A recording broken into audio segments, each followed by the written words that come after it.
Good evening mga tol, sa mga kakosa natin dyan. So today pala may tambag tayo dito sa Mabini, Manila. Yung Voice of Lake Manila chapter. Nakikita nyo ba yung naka-food panda na yan? Tangina, sinabak-sibak lang kami.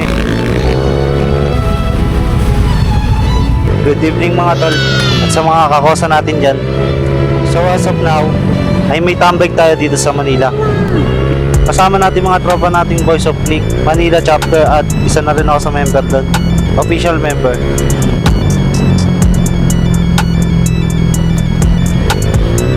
So as of now, sa kahabaan nga pala tayo ng Santa Ana. Alas 8 ng gabi. At dito nga sa stoplight, may napansin ako naka-food panda na naka-circuit concept. Wow! Siyempre, naka-circuit concept, siguro racing na naman. Oh, sa tingin nyo, sino man nanalo, food panda o joyride? At dito nga nagulat, bigla niya na lang akong ginuhitan. Hindi nga ako makaabot eh. Tingin lang yan. Pilit ko talaga siyang hinahabol pero ano, wala, matulin talaga. Biruin mo pang food panda tapos ganito yung takbo, ano.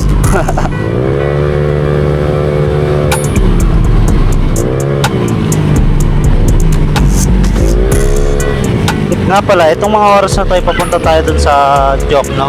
Dun nga sa tambay ng Voice of Lake. Pilit ko talagang hinahabol yung food panda rider dito pero wala eh, huli no. Sa dalawang barangay yung layo sa akin eh. Honda Click rin naman yun sa kanya. Feeling ko Bolton to.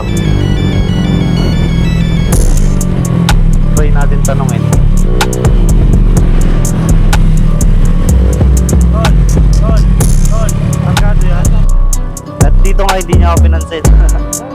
Pagkado yan eh, no? At sabi niya nga, daw may karga raw. Tayo na, halata naman eh. Iniwan niya ako dalawang poste. Pilit din ako ay boss eh. Kargado, pinagpo-food panda lang. Panis tuloy ako. Shoutout nga pala sa mga food panda rider dyan. Sa mga lala mo, ba't kahit anong rider bet. Drive safe sa inyo, peace out!